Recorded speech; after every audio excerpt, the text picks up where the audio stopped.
जय जिनेन्द्र रमेश। जय जिनेन्द्र रमेश। जय जिनेन्द्र रमेश। जय जिनेन्द्र।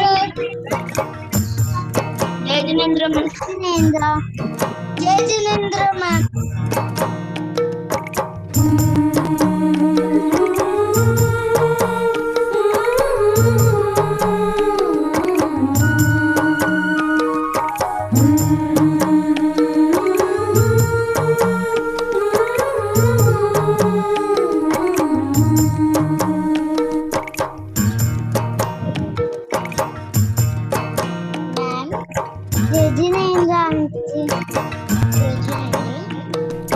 अरहम की वंदना फले, अरहम की वंदना फले। अरहम की वंदना फले। हेलो। अरहम की वंदना फले। हेलो आंटी जीवन जी। विकास हो, मन में सुवास हो। जीवन विकास हो, मन में सुवास हो। देखो दीपक से दीपक जले, दीपक से दीपक जले।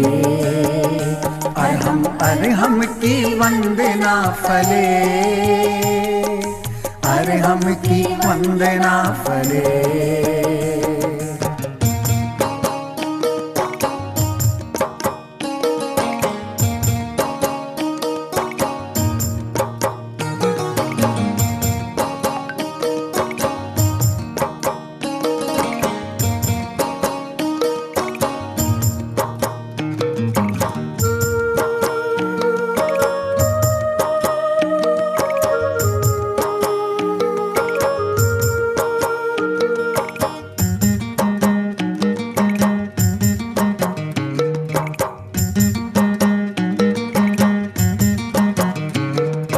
विद्या के पावन मंदिर में सच्ची शिक्षा हम पाए, सच्ची शिक्षा हम पाए।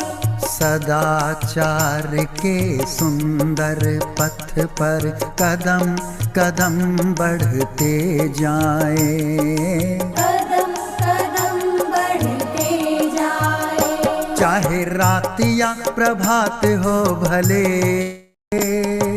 रात या प्रभात हो भले। अरहम की वंदना फले, अरहम की वंदना फले।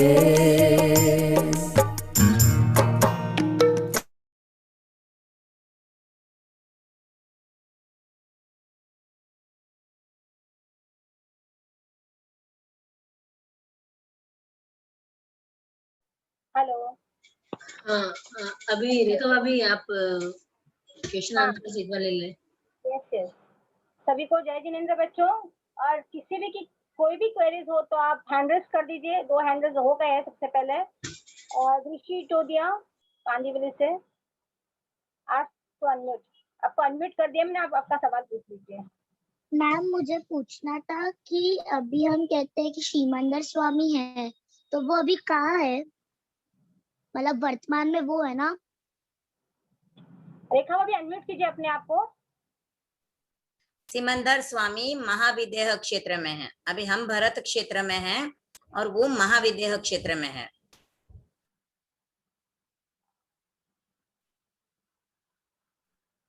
ओके बेटा। दनिश। जय जिनेन्द्र मैम। हाँ बोलिए। मैम वो जो प्रतिक्रमण की बुक में ना लोगस वो है ना, लोगस उज्जयो गरे धम्मत यरे जिने, वो अरिहंते। और मैम हमारी जो ज्ञानचला की थर्ड भाग की बुक है उसमें अरहंते लिखा है, तो क्या है बोलते एग्जाम में क्या बोलना है उसको? दोनों भी बोलोगे राइट है। अरहंते बोलते हो तो भी राइट है, अरिहंते बोलोगे तो भी राइट है। Okay ma'am, thank you. आप काफी हो।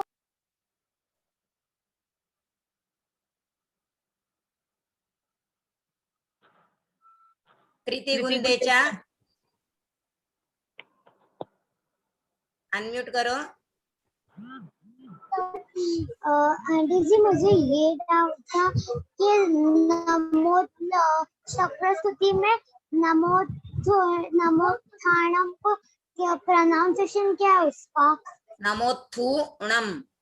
नमोत्थूणम। हाँ, और मुझे वो वर्ण दंसन धारण वाला एक अपडिहयवर अपडिहयवर नाण दंसण नान दंसण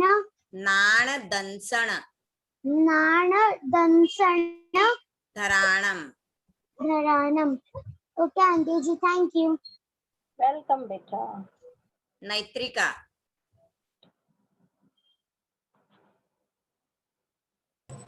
मिस, मेरा ये डाउट था कि अभ्युत्थान सूत्र प्रतिक्रमण में आता ही नहीं है।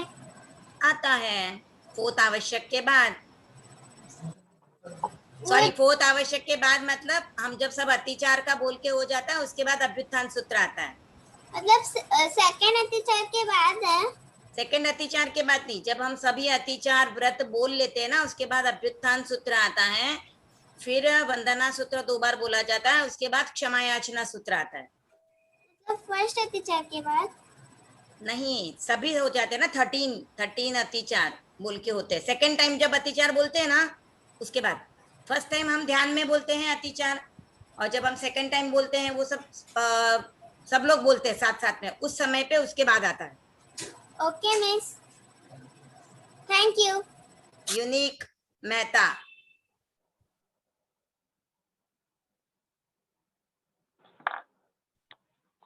अनम्यूट करो। हाँ, जय जिनेन्द्र।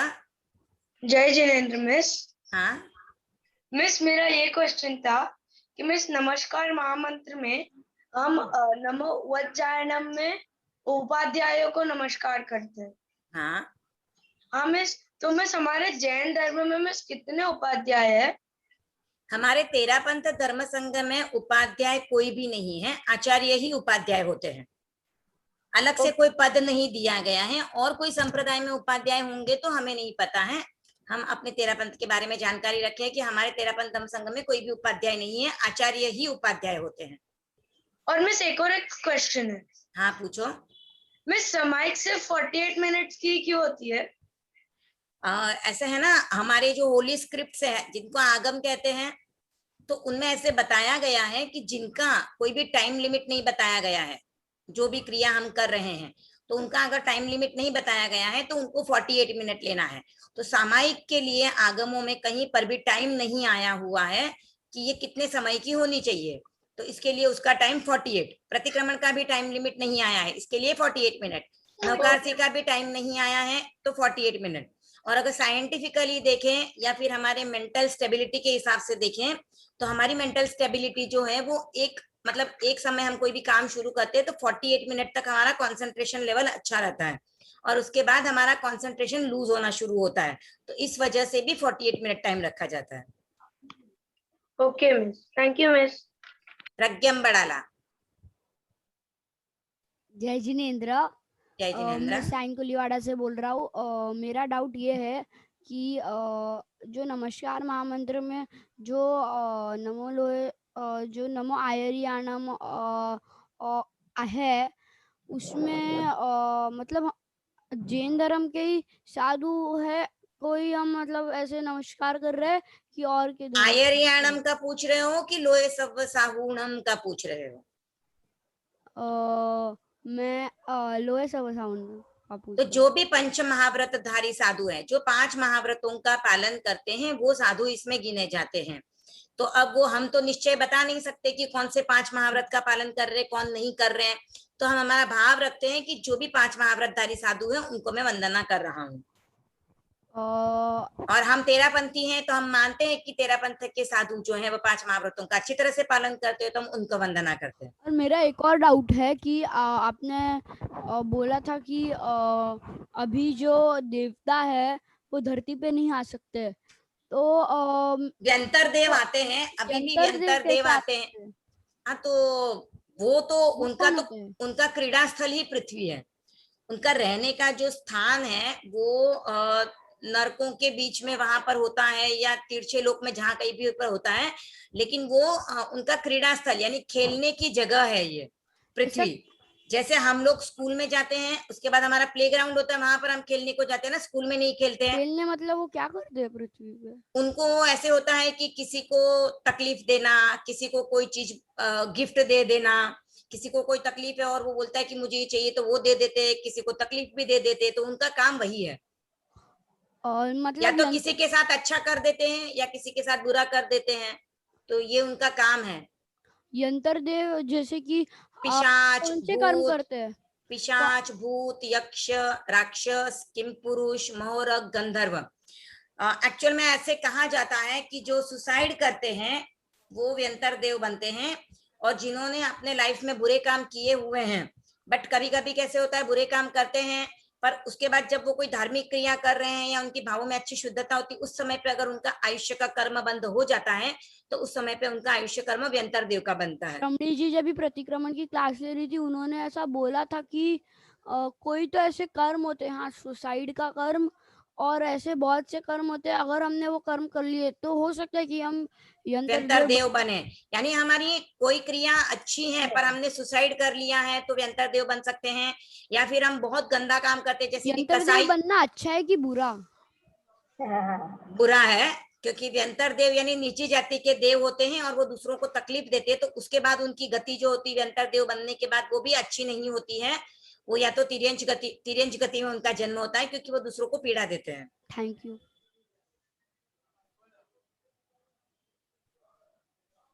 त्रिशा डागा,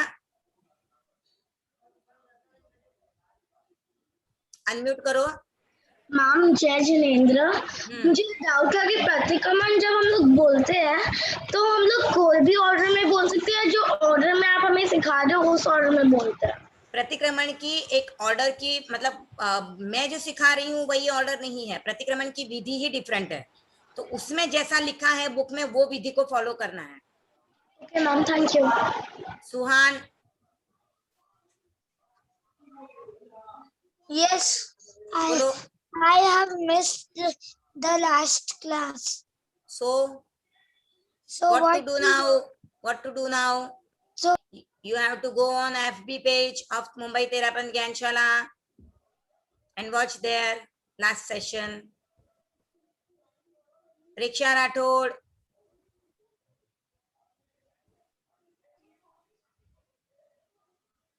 अनम्यूट करो।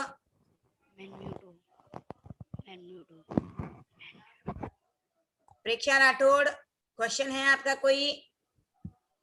हेतवी राठौड़। मैम। हाँ बोलो। जय जिनेन्द्र, मैं महाप्रज्ञा जोन से हूँ। मुझे इरियापतिक सूत्र का मतलब क्या है? हम जब रास्ते में चलते हैं या घर में भी चलते हैं, कहीं पर भी हम चलते हैं, उस समय पे कोई जीव हमारे पैरों के नीचे आके मर जाए या किसी को तकलीफ पहुंचे हमारे चलने की वजह से, तो उसके लिए हम वहां पे आलोचना लेते हैं। Okay, thank you. Vedant Sethia.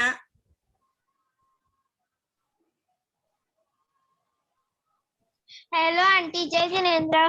जय जिनेन्द्र। आंटी, मेरा ये डाउट था कि आपने हमको 2 सूत्र सिखाए, एक का नाम था आलोचना सूत्र, एक का नाम था प्रायश्चित सूत्र, लेकिन आलोचना और प्रायश्चित तो सेम ही होता है ना?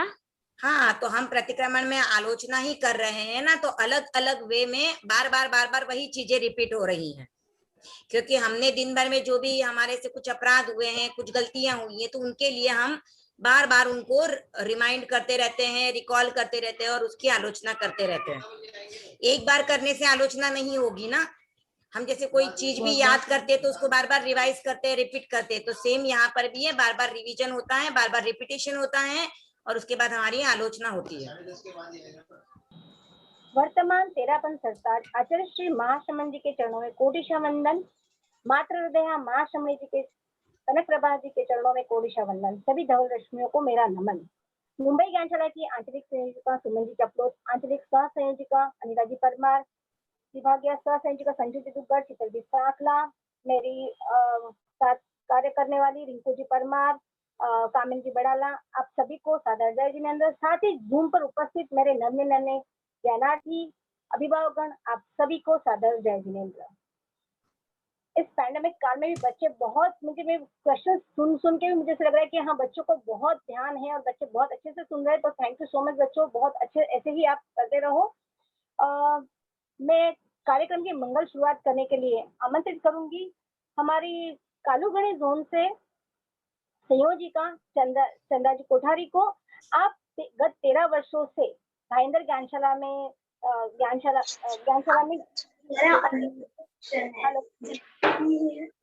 में सेवा दे रही है। साथ ही आप विज्ञ उपाधि धारक है, आपने तत्व ज्ञान में पारंगत है और आपने जीवन विज्ञान में एमए किया हुआ है। तो चंदा जी, आपके प्रति आभार और मंगल शुरुआत करें मंगलाचरण के लिए। सादर आमंत्रित चंदा जी कोठारी। चंदा जी, आपको अनम्यूट किया है क्या? रिंकू, उनको अनम्यूट कर दीजिए जरा।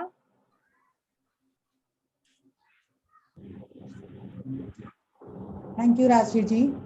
हाँ, सबसे पहले तीर्थंकर चौबीसी को वंदन। हमारे वर्तमान के भिक्षु आचार्य श्री महाश्रमण जी के चरणों में वंदन और नारी जाति का अभिमान, मान, सम्मान सब कुछ साध्वी प्रमुखा श्री कनक प्रभा जी के चरणों में वंदन। समस्त धवल रश्मियों को वंदन। आप सभी को सादर जय जिनेंद्र। मुंबई ज्ञानशाला कमेटी एंड प्यारे प्यारे बच्चे सभी को सादर जय जिनेंद्र। अब हम कार्यक्रम की शुरुआत करते हैं नमस्कार महामंत्र से। तो सभी से, बच्चों से सबसे कहना चाहूंगी, हाथ जोड़ें, आंखें कोमलता से बंद करें। ओम ह्रीं नमो अरहंताणं। ओम ह्रीं नमो सिद्धाणं। ओम ह्रीं नमो आयरियाणं। ओम ह्रीं नमो उवज्जायाणं। ओम ह्रीं नमो लोए सव्वसाहूणम्। एसो पंचणमुक्कारो सव्वपावपणासनो। मंगलाणं च सव्वेसिं पढमं हव इमंगलम्। पढमं हव इमंगलम्। इस कार्यशाला के बारे में मैं कुछ कहना चाहूंगी। सबसे पहले बच्चों, मैं आप लोगों से अपना एक्सपीरियंस शेयर करना चाहूंगी। प्रतिक्रमण हमने भी लर्न किया, बचपन में ही लर्न कर लिया, लेकिन कभी इस तरह से हम लोग ने प्रतिक्रमण लर्न नहीं किया एकदम अट्रैक्टिव वे में, कि पिक्चर्स बताए जा रहे हैं, वीडियोस बताए जा रहे हैं, एंड इवन प्रतिक्रमण के जो प्राकृत के वर्ड्स हैं, जो चैप्टर्स हैं जिनको हम पाठियां बोलते हैं, उनका हिंदी में मीनिंग बताया जा रहा है, उनको एक्सप्लेन किया जा रहा है। तो बच्चों, ये आप लोगों के लिए बहुत बड़ी अपॉर्चुनिटी है कि आपको इतने इंटरेस्टिंग वे में प्रतिक्रमण सिखा रहे हैं। हम लोग के लिए तो ये है ना, बहुत बोरिंग होता था प्रतिक्रमण लर्न करना, लेकिन पेरेंट्स बोलते थे, महाराज बोलते थे प्रतिक्रमण लर्न करो, तो कर लिया, दैट्स इट। उसमें इंटरेस्ट नहीं आया। वो इंटरेस्ट आप लोगों को आ रहा होगा, आई होप, क्योंकि आप लोगों को इतने अच्छे से प्रतिक्रमण सिखा रहे हैं। और थैंक यू टू मुंबई ज्ञानशाला कि जो बच्चों के लिए इतने इंटरेस्टिंग वे में इतनी अच्छी चीज को सिखा रहे हैं। प्रतिक्रमण हमारी लाइफ के लिए बहुत इंपॉर्टेंट है कि हम कभी कुछ गलतियां कर देते हैं जिसकी वजह से हमारी अगली गति बिगड़ जाती है। अब क्योंकि हम उसको सॉरी नहीं बोलते, हम सॉरी फील नहीं करते, तो उस गलती को सुधारने का एक वे है प्रतिक्रमण, जो आप लोगों को इतने अच्छे तरीके से सिखाया जा रहा है। तो मुंबई ज्ञानशाला के लिए बिग ओमहरम, और सभी बच्चों के लिए ऑल द बेस्ट कि आप इसको बहुत अच्छे से सीखें और अपनी लाइफ में अप्लाई करें। और जो सिखा रहे हैं हमारे trainer Rekha ji Dakad, hats off to the ladies, seriously. मतलब पहले हम लोगों को टीचर्स को सिखाया, सेम चीज अब वही बच्चों को सिखा रहे हैं। मतलब एक ही चीज को 2-2 बार सिखाना, ये भी बहुत बड़ी बात हो जाती है इतने पेशेंस के साथ। तो रेखा जी के लिए भी ओम अरहम, और आभार कि आप लोगों ने मुझे बोलने का मौका दिया। ओम अरहम। Thank you so much Chandra ji, आपके छोटे से मोटिवेशन के लिए थैंक यू सो मच। बच्चों, मैं एक स्टोरी आपको बताना चाहूंगी। स्टोरी नहीं है, एक बात है। आपको पता है कि मछली जो होती है ना, उसे हम सोने की थाली में रख दे, उसको हम अच्छा अच्छा खाना दे दे, पर जब तक हम उसे पानी नहीं देंगे ना, तब तक वो जीवित नहीं रहेगी, वो मृत हो जाएगी, क्योंकि उसका मेन चीज है वाटर। जब तक वो उसको पानी नहीं मिलेगा तो वो मृत हो जाएगी। वैसे ही हमारी जो आत्मा है, हम उसको अच्छा कपड़े, सोना, सब कुछ दे देंगे, बट इस जीवात्मा के लिए सबसे मेन चीज क्या है पता है आपको? अध्यात्म। जब तक वो अध्यात्म से नहीं जुड़ेगी, इस संसार में भटकती रहेगी। इस संसार से नहीं भटकना है हमें, हमें जब मोक्ष के और जाना है तो उसके लिए हमें चाहिए अध्यात्म।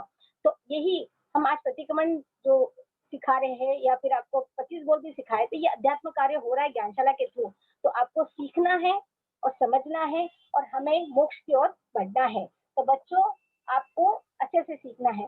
तो मैं यही अपनी कार्यशाला की शुरुआत करने के लिए आमंत्रित करती हूँ हमारी प्रतिक्रमण ट्रेनर एडवोकेट रेखा जी धाकड़ को। ओवर टू यू रेखा भाभी।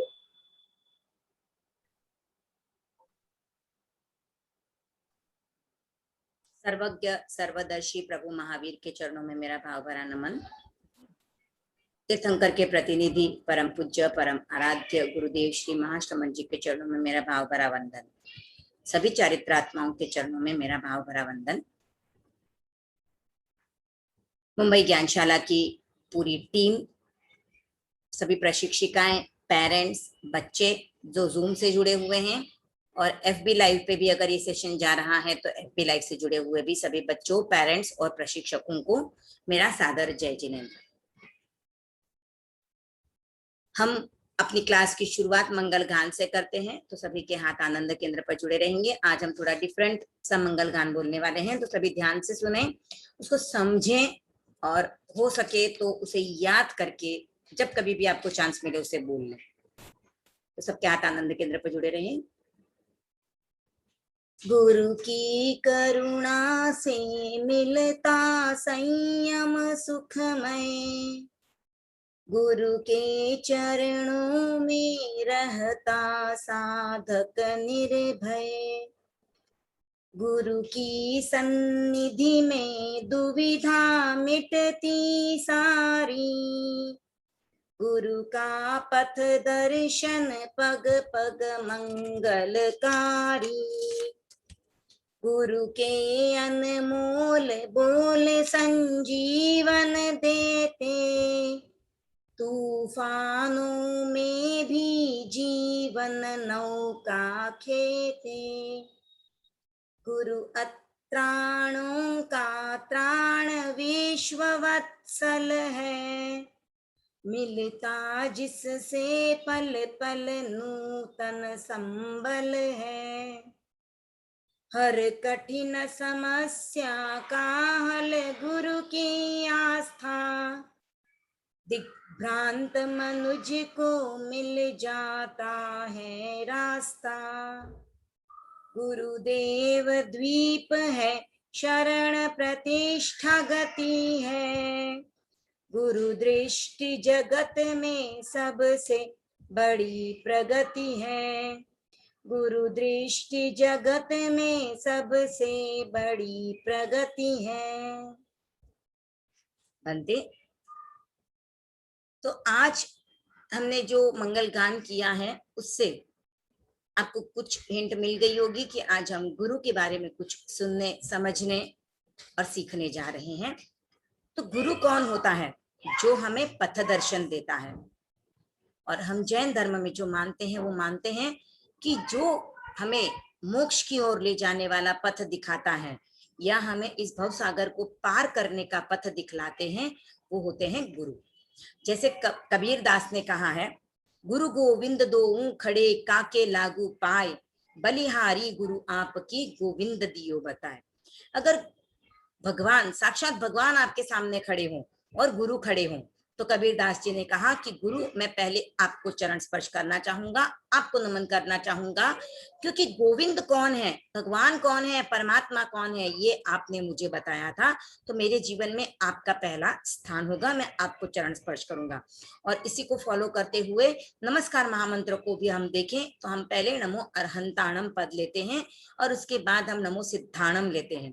नमो सिद्धाणम यानी 8 कर्मों का क्षय करने वाली सिद्धात्माएं, जिन्हें हम परमात्मा, परमेश्वर, भगवान, देवाधिदेव कहते हैं, पर फिर भी उनका पद सेकंड है, क्योंकि वो सिद्ध बुद्ध होके, मुक्त होके इस संसार से चले जाते हैं। पर सिद्ध कौन होते हैं, सिद्ध पद कैसे प्राप्त करना है, ये सब बताने वाले होते हैं अरहंत, और इसलिए हम अरहंतों को पहले नमस्कार करते हैं। तो एक कहानी के साथ मैं अपनी क्लास की शुरुआत करूंगी। महाराज श्रेणिक के राज्य में आम के बगीचे थे। तो आम का मौसम था और आम के जो फल थे वो हर दिन चोरी हो जाते थे। तो जो रक्षा करने वाला था द्वारपाल, उसे कहा गया, भाई क्या बात है, आम चोरी हो रहे हैं, तुम्हें पता नहीं चल रहा है? बोलते पता ही नहीं चलता कि कैसे आम चोरी हो जाते, कोई वन में, कोई भी बगीचे में घुसता नहीं है, कोई आसपास में दिखाई नहीं देता है और आम चोरी हो जाते हैं। तब महाराज श्रेणिक ने यह कार्य अपने पुत्र अभय कुमार को दिया, जो बुद्धि का धनी कहा जाता है। हम जब दिवाली की पूजा करते हैं तो वहां पर भी हम लिखते हैं अभय कुमार जैसी बुद्धि मिले, क्योंकि वो बुद्धि से अति संपन्न थे और वही महाराज श्रेणिक के पुत्र होते हुए भी उनके मंत्री थे। तो उनको ये कार्य सौंपा गया कि राज्य में आम की चोरी कैसे हो रही है इसका पता लगाओ। तो अभय कुमार ने अपने जासूस जो थे वो चारों तरफ फैला के रखे। तब उन्हें पता चला कि एक व्यक्ति जो है वो बगीचे के बाहर दूर ही खड़ा रह के कुछ बोलता है और आम के वृक्ष की जो टहनियां हैं, जो ब्रांचेस हैं, वो झुक जाती हैं और वो उस पे से आम तोड़ लेता है। तो अभय कुमार उसे बंदी बनाकर महाराज श्रेणिक के सामने उपस्थित करता है। तो महाराज श्रेणिक को जब पता चलता है कि यह व्यक्ति आम की चोरी करता है तो उससे पूछा गया, भी तुम आम की चोरी कैसे करते हो? तो उसने बताया कि मेरे पास एक विद्या है, मैं जब वो मंत्र बोलता हूँ तो जो ब्रांचेस है ट्रीज की वो मेरे सामने झुक जाती हैं और फिर मुझे जो चाहिए वो मैं ले लेता हूँ। तो महाराज श्रेणिक ने उससे कहा कि ये तो बहुत अच्छी विद्या है, तो मुझे भी तुम ये विद्या सिखाओ। और महाराज श्रेणिक अपने सिंहासन पे बैठे हैं और उस व्यक्ति को नीचे बिठाया है और वो विद्या सिखा रहा है। पर महाराज श्रेणिक को कुछ भी समझ में नहीं आता है। बहुत समय हो जाता है, वह व्यक्ति सिखाता है पर महाराज श्रेणिक को कुछ भी समझ में नहीं आता है। तब महाराज श्रेणिक अभय कुमार से पूछते हैं कि क्या हुआ अभय कुमार, ये मुझे व्यक्ति सिखा रहा है पर मुझे एक भी शब्द नहीं चढ़ रहा है। तब अभय कुमार ने कहा कि महाराज, अगर मेरी गुस्ताखी माफ हो तो मैं आपको कुछ निवेदन करना चाहूंगा। तब महाराज श्रेणिक ने कहा कि जरूर कहो, क्या बात है? तो अभय कुमार ने कहा कि महाराज, जो गुरु होता है उसका स्थान ऊपर होता है, आप शिष्य हो तो आपको नीचे बैठना चाहिए और आपके गुरु को आपको सिंहासन पर बिठाना चाहिए, तब आपको ज्ञान चढ़ेगा। तब महाराज श्रेणिक ने उस व्यक्ति को सिंहासन पर बिठाया और महाराज श्रेणिक नीचे बैठे और तत्काल महाराज श्रेणिक को वो विद्या आत्मसात हो गई, वो विद्या सीख पाए। तो ये होता है गुरु का विनय। गुरु आपको जो भी सिखाते हैं आपको विनय भाव से सीखना है, आपको गुरु को मान सम्मान देना है, भले एक छोटा व्यक्ति भी क्यों ना हो। छोटा व्यक्ति भी आपका गुरु हो सकता है, एक छोटा इंसेक्ट भी आपका गुरु हो सकता है, एक लो लेवल का व्यक्ति भी आपका गुरु हो सकता है। आचार्य महाश्रवण जी कहते हैं कि एक अक्षर का ज्ञान भी आपको किसी से अगर मिलता है या एक छोटी सी बात भी आपको अगर समझ में आती है तो वह भी आपका गुरु होता है। और आपके जीवन में ऐसे अनेकों गुरु आते हैं जो आपको हर छोटी छोटी घटनाओं में से सिखा के जाते हैं। मैंने एक घटना 3-4 साल पहले सुनी थी। एक व्यक्ति पूना से ट्रेन में आया यहाँ पर मुंबई में, और मुंबई की भीड़ भरी ट्रेन में वो चढ़ा। मुंबई की भीड़ तो सबको पता ही है, ट्रेनों में, लोकल ट्रेन में कैसी गर्दी रहती है। और विरार साइड यानी वेस्टर्न साइड की ट्रेन में अगर आप जाओ तो लोग ऐसे कहते हैं कि आपको ट्रेन में चढ़ने की और उतरने की जरूरत नहीं है, आप सब भीड़ के साथ खड़े हो जाओ, आप अपने आप ट्रेन के अंदर चढ़ जाओगे और अपने आप उतर भी जाओगे, आपको कोई भी श्रम करना नहीं पड़ेगा। तो ऐसी भीड़ वाली ट्रेन में वो चढ़ा और उसका जो पर्स था, वॉलेट, उसने पीछे रखा हुआ था पैंट की जेब में, उसका वॉलेट चोरी हो गया। वो इधर उधर देख रहा था तो लोगों ने उससे पूछा कि क्या हुआ, तो उसने बोला मेरा वॉलेट नहीं मिल रहा है। तो लोगों ने कहा कि भाई इतनी भीड़ में तुम इस वॉलेट को ऐसे पीछे की जेब में रखोगे तो यहाँ तो गायब हो ही गया है, चोरी हो गया है। तो उस व्यक्ति ने कहा अच्छा चोरी हो गया, ठीक है, चलो कुछ ना कुछ तो यहाँ पर भी सीखा। तो जिस व्यक्ति ने उसको ये कहा था कि आपका वॉलेट चोरी हो गया, वो सोचता है अरे कैसा आदमी है, वॉलेट चोरी हो गया और बोल रहा है कि कुछ तो सीखा। तो उसने पूछा तुम्हारा दिमाग तो सही है, स्क्रू ढीला है क्या तुम्हारा? तुम्हारा वॉलेट चोरी हो गया है और तुम बोल रहे हो कुछ सीखा। तो उसने बोला कि हाँ कुछ तो सीखा मैंने। अब मुझे ये समझ आ गई कि मुझे जब मुंबई की ट्रेन में मैं चढ़ूं तो मुझे अपने वॉलेट को पीछे वाली जेब में नहीं रखना है। तो एक छोटी सी घटना में भी आप पॉजिटिव वे में से लो तो आप हर घटना से सीख सकते हो। हर घटना, हर व्यक्ति, हर प्राणी आपको कुछ ना कुछ सीख देकर जाता है। तो आज हमारी जो पार्टी है वो है, कोई बताएगा क्या नाम है? आई थिंक आज हमारी लास्ट पार्टी है। कोई बताना चाहेगा चैट बॉक्स में आज हमारी कौन सी पार्टी है? बच्चों देखो किसका गैस राइट निकलता है। अभी तक एक भी रिप्लाई नहीं आया है। आया है, सना है, वंदना दिख रही है, वंदना सूत्र लिखा है। वंदना सूत्र, ओके ठीक है। मुझे चैट दिखाई नहीं दे रही है। ओके आपको नहीं? ओके मुझे दिखाई दे रही है। वंदना सूत्र बच्चे लिख रहे हैं सभी। ओके ठीक है, सभी बच्चों के लिए ओम अरहम। आज हमारी पार्टी है वंदना सूत्र। वंदना, हम जानते हैं वंदना करना क्या होता है, क्योंकि हम ज्ञानशाला की शुरुआत में जो हमारा सेकंड आवश्यक है वो है गुरु वंदना। तो हम तिक्खुत्तों के पाठ से गुरुओं को और साधु साध्वियों को वंदना करते हैं। हम जो तिक्खुत्तों के पाठ से वंदना करते हैं या हम नमस्कार महामंत्र में हम हमारी जो पंच परमेष्ठी उसको याद करते हैं, तो तेरा पंथ की ये विशेषता है कि हम चारित्र की पूजा करते हैं, गुणों की पूजा करते हैं। तो गुणों की पूजा करते हुए हम, हमारे तेरा पंथ धर्म संघ में एक ही आचार्य की परंपरा है। तेरा पंथ की क्या पहचान? एक गुरु और एक विधान। तो हमारे एक ही गुरु हैं। तो वंदना सूत्र के माध्यम से हम गुरु को वंदना करते हैं। पर हम गुरु को वंदना जो करते हैं वो हम ये जो है प्रतिक्रमण के समय पे वंदना करते हैं। बाकी हम जब भी गुरु को वंदना करते हैं तो वो तिक्खुत्तों के पाठ से करते हैं, क्योंकि तेरा पंथ धर्म संघ में एक ही परंपरा मान्य है, एक ही परंपरा चल रही है कि हम जिन भी चारित्रात्माओं को वंदना करते हैं तो हमें तिक्खुत्तों के पाठ से वंदना करनी है। और वही हमारी सर्वमान्य प्रचलित वंदना विधि है, जिसे पंचांग वंदना विधि कहते हैं। तो हम वंदना सूत्र में गुरु को वंदना करते हैं।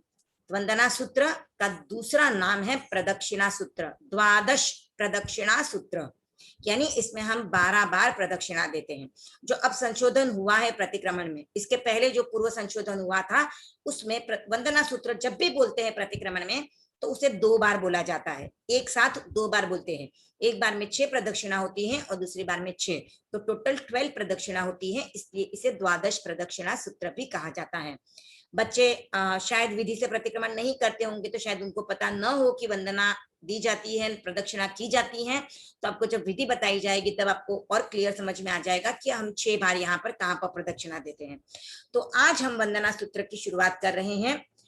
ये जो है वो सबसे डिफिकल्ट पार्टी है। सबका प्रतिक्रमण भी लगभग लन हो जाता है, ये वंदना सूत्र कच्चा पक्का रहता है, तो हम उस श्रेणी में नहीं जाएंगे। हम इस पार्टी को भी उतने ही अच्छे से याद करेंगे और पहले अच्छे से याद करके फिर हम आगे की तरफ बढ़ेंगे। और एक और बात कहना चाहूंगी कि बच्चों को जो इंटरेस्ट आ रहा है, जो बच्चे सीख रहे हैं, समझ रहे हैं, वो अपना इंटरेस्ट इसी तरह बनाए रखें और वंदना सूत्र को भी उतनी ही क्विकली और उतनी ही एफिशिएंसी के साथ आपको जल्दी लर्न करके दिखाना है कि जिनको भी याद नहीं होता है उनके सामने हम एग्जाम्पल सेट करेंगे कि हमने वंदना सूत्र को भी 4 या 5 दिनों में लर्न कर लिया है। तो मैं आपके साथ स्क्रीन शेयर करती हूँ, हम वंदना सूत्र का उच्चारण देखेंगे।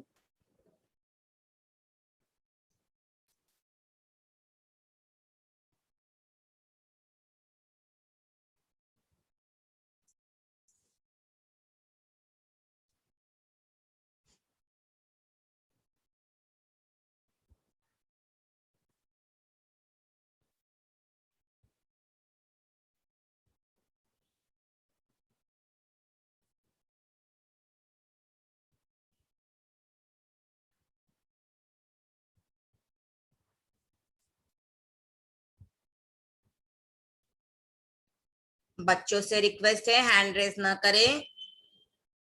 वंदना सूत्र। और प्लीज कोई भी चैट भी नहीं करे, मैं कब से डाल रही हूँ, चैट कंटिन्यू आ रहे हैं। चैट प्लीज बच्चों चैट में डालो, बीच में से फिर वो वर्ड निकल जाता है। वंदना सूत्र में हम वंदना कर रहे हैं, किसे वंदना कर रहे हैं? गुरु को वंदना कर रहे हैं। गुरु कौन? तो तेरा पंथ धर्म संघ में जो विश्वास रखते हैं उनके गुरु एक ही है, आचार्य महाश्रमण जी। तो हम वंदना सूत्र के द्वारा आचार्य श्री महाश्रमण जी को वंदना करते हैं। तो हम इसके पहले शब्दों का उच्चारण देखेंगे। इच्छामि खमासमणो वन्दिउं जावणिज्जाये इच्छामि खमासमणो वन्दिउं जावणिज्जाये इच्छामि खमासमणो वन्दिउं जावणिज्जाये निसीहियाये अणुजाणः में निसीहियाये, यहाँ पे आपको क्या ध्यान देना है, ये जो सी है वो दीर्घ है तो इसको आपको थोड़ा लंबा लेना है। निसीहियाये अणुजाणः में निसीहियाये अणुजाणः में म्युग्गहम् म्युग्गहम् निसीहि अहोकायं काय संफासम म्युग्गहम् निसीहि अहोकायं काय संफासम म्युग्गहम् निसीहि अहोकायं काय संफासम खमणिज्जो भे किलामो अप्प किलंताणम खमणिज्जो भे किलामो अप्प किलंताणम खमणिज्जो भे किलामो अप्प किलंताणम बहु शुभेण भे दिवसो वैकंतो बहु शुभेण भे दिवसो वैकंतो बहु शुभेण भे दिवसो वैकंतो जत्ताभे जवणिजं च भे खामेमि जत्ताभे जवणिजं च भे खामेमि जत्ताभे जवणिजं च भे खामेमि खमासमणो देवसियम वैक्कमम, यहाँ पे देखो डबल क है और म के ऊपर बिंदी है, वैक्कमम आवस्याये डबल स आवस्याये पडिक्कमामि खमासमणो देवसियम वैक्कमम आवस्याये पडिक्कमामि खमासमणो देवसियम वैक्कमम आवस्याये पडिक्कमामि खमासमणाणं देवसियाये आसायणाये खमासमणाणं देवसियाये आसायणाये खमासमणाणं देवसियाये आसायणाये तित्ती सन्न यराये तित्ती सन्न यराये जम किंची मिच्छाये तित्ती सन्न यराये जम किंची मिच्छाये तित्ती सन्न यराये जम किंची मिच्छाये मण दुक्कड़ाये वय दुक्कड़ाये काय दुक्कड़ाये मण दुक्कड़ाये वय दुक्कड़ाये काय दुक्कड़ाये मण दुक्कड़ाये वय दुक्कड़ाये काय दुक्कड़ाये कोहाये माणाये मायाये लोभाये कोहाये माणाये मायाये लोभाये कोहाये माणाये मायाये लोभाये सव्व कालियाये सव्व मिच्छो वयाराये सव्व कालियाये सव्व मिच्छो वयाराये वयाराये वरायाये नहीं है सव्व कालियाये सव्व मिच्छो वयाराये सव्व कालियाये सव्व मिच्छो वयाराये सव्व धम्मा इक्क मणाए आसायणाए जो में सव्व धम्मा इक्कमणाए आसायणाए जो में सव्व धम्मा इक्कमणाए आसायणाए जो में देवसियो अय्यारो कौ तस्स खमासमणो देवसियो अय्यारो कौ तस्स खमासमणो देवसियो अय्यारो कौ तस्स खमासमणो पडिक्कमामि निंदामि गरिहामि अप्पाणं वोसिरामि पडिक्कमामि निंदामि गरिहामि अप्पाणं वोसिरामि।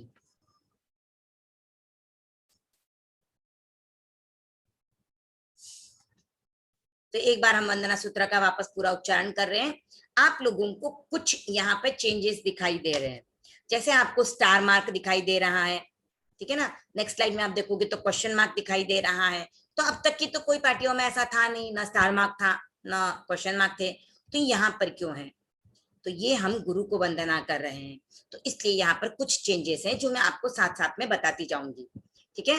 तो हम उच्चारण कर रहे हैं, इच्छामि खमासमणो वंद्युम जावणिज्जाए निसीहियाए। अब यहाँ पे आपको स्टार मार्क दिखाई दे रहा है। तो निसीहियाए जब शब्द आता है तब हम बैठ प्रदक्षिणा देते हैं। एक बार प्रदक्षिणा देने के बाद हम एक बार फर्स्ट प्रदक्षिणा दी जाती है, उसके बाद अनुजानः में म्युग्गहम्, उसके बाद वापस जो स्टार दिखाई दे रहा है, यानी आपको जहां जहां पर ब्लैक स्टार दिखाई दे रहा है आपको वहां पर एक बार प्रदक्षिणा देनी है, राइट टू लेफ्ट, जैसे हम वंदन पाठ की समय देते हैं।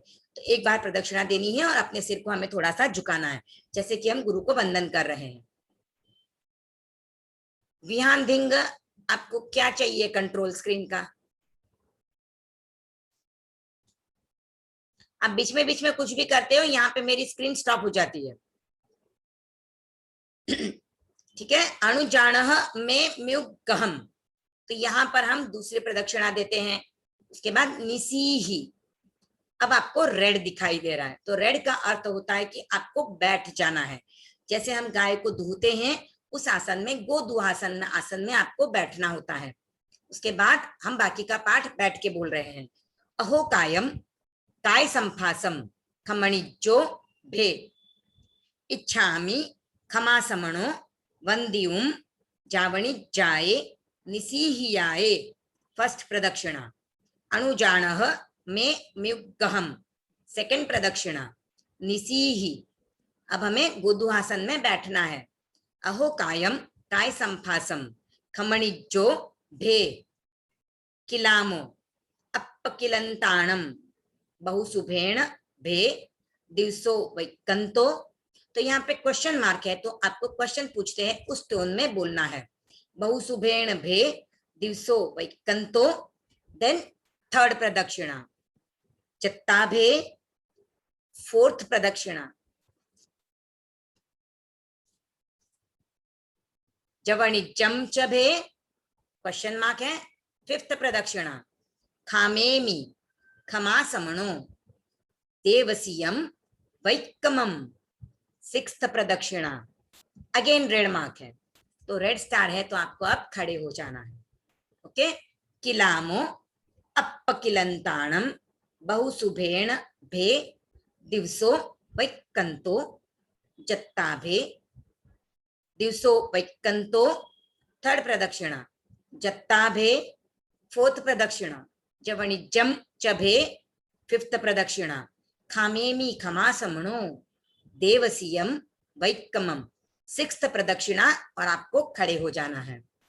आवस्याये पडिक्कमामि खमासमणाणं देवसियाये आसायणाये तित्ति सन्नयराये जम किंचि मिच्छाये मण दुक्कड़ाये वै दुक्कड़ाये। आवस्याये पडिक्कमामि खमासमणाणं देवसियाये आसायणाये तित्ति सन्नयराये जम किंची मिच्छाए मण दुक्कड़ाए वै दुक्कड़ाए काय दुक्कड़ाए कोहाए माणाए मायाए लोभाए सव्व कालियाए सव्व मिच्छो वयाराए सव्व धम्मा इक्कमणाए आसायणाए जो में देवसियो अय्यारो काय दुक्कड़ाए कोहाए माणाए मायाए लोभाए सव्व कालियाए सव्व मिच्छो वयाराए सव्व धम्मा इक्कमणाए आसायणाए जो में देवसियो अय्यारो कौ तस्स खमासमणो पडिक्कमामि निंदामि गरिहामि अप्पाणम वोसिरामि। एक बार हम पुनः बोलते हैं एक साथ। इच्छामि खमासमणो वंदियुम जावणिज्जाए निसीहियाए फर्स्ट प्रदक्षिणा, अणुजानः मे म्युग्गहम सेकंड प्रदक्षिणा, निसीहि बैठ जाना है गुदुहासन में, अहो कायम काय संफासम खमणिज्जो भे किलामो अपकिलंताणम बहुसुभेण भे दिवसो वैक्तंतो थर्ड प्रदक्षिणा, जत्ता भे फोर्थ प्रदक्षिणा, चवणिज्जम च भे फिफ्थ प्रदक्षिणा, खामेमि खमासमणो देवसियम वैक्कमम सिक्स्थ प्रदक्षिणा खड़े हो जाना है।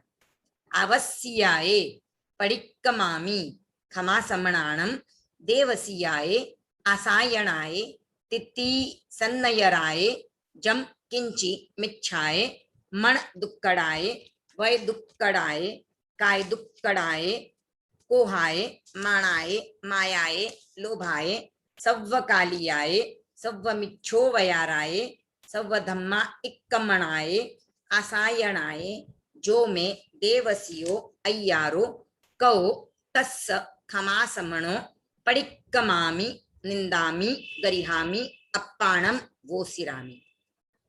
अब हम देखेंगे वंदना सूत्र का अर्थ। हर शब्द का अर्थ हम समझेंगे जिससे हमें समझ में आए कि हम गुरु को वंदना किस प्रकार कर रहे हैं, हम गुरु से क्या पूछ रहे हैं, क्यों क्वेश्चन मार्क आए हैं बीच में। तो हम ये देखेंगे। इच्छामि अर्थात मैं इच्छा करती हूँ, आई विश, मैं इच्छा कर रही हूँ, आई विश, क्या करने की इच्छा कर रही हूँ, क्षमासमणो, किससे, तो हे क्षमावान श्रमण, यानी जो क्षमावान है। अगर हमसे कोई भी अभिनय आशातना होती है, कुछ भी गलतियां होती हैं, हम कहीं पर भी कुछ अभिनय कर रहे हैं तो हमें क्षमा करने वाले हैं। इस अर्थ में भी क्षमावान श्रमण, तो कौन है, आचार्य श्री महाश्रमण जी।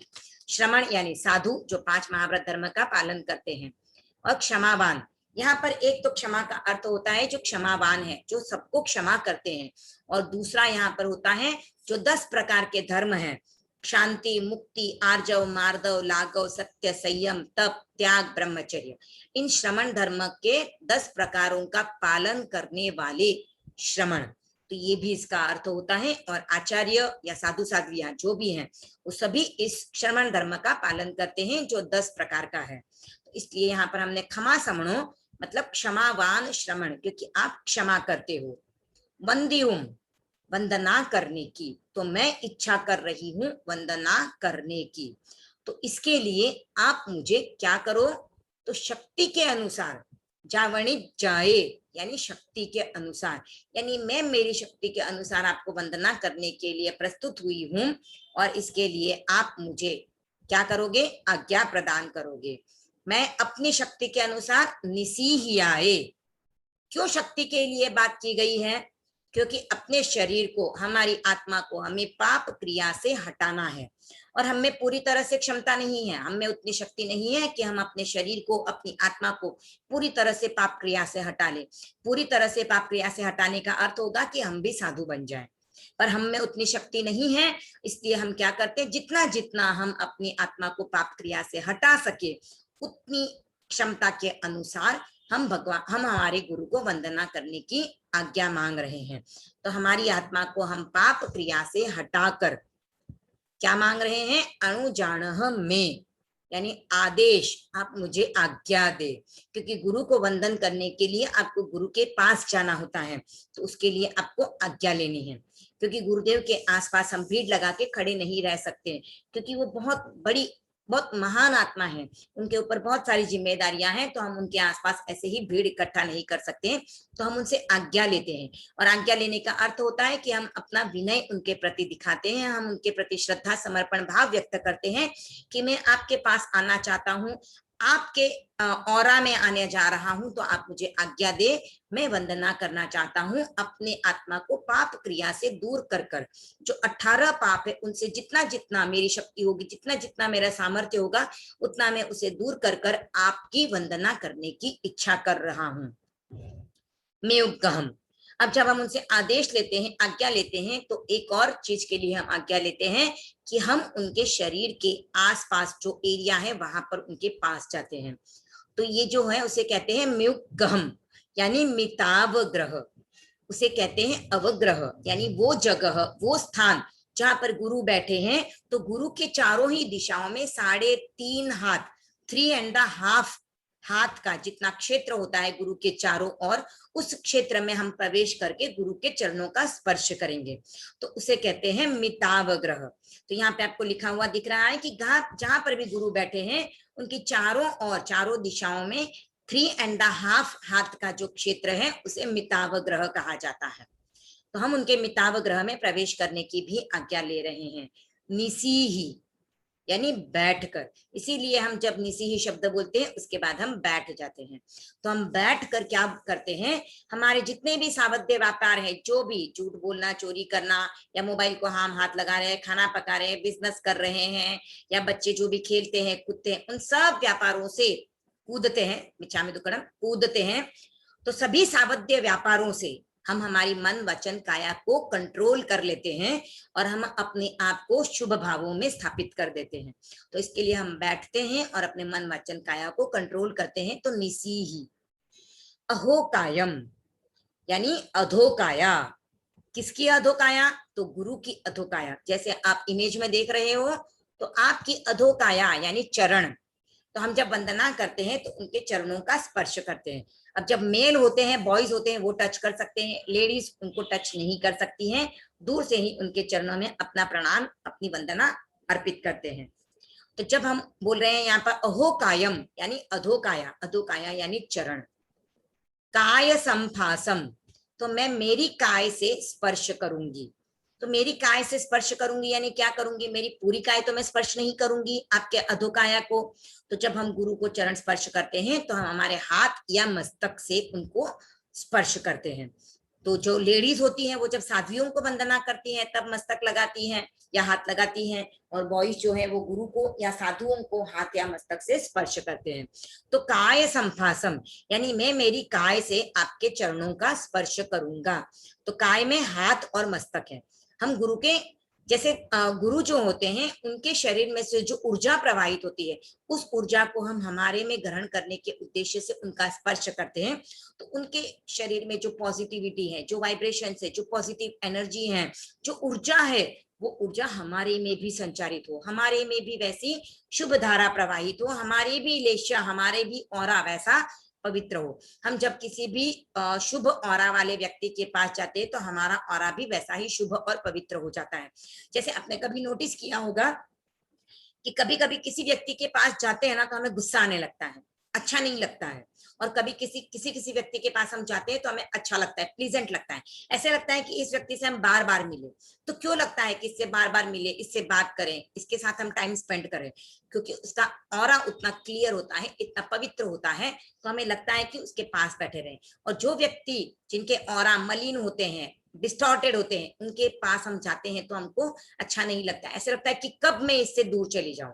तो इसके लिए हमारे ऑरा को हमें पवित्र करना है तो हमें सत्संगत करनी चाहिए, सत्पुरुषों की संगति करनी चाहिए, उनके ऑरा में जाना चाहिए। इसीलिए कहते हैं कि हमारे गांव में अगर साधु साध्वियां हो तो हमें उनके दर्शन करने ही चाहिए।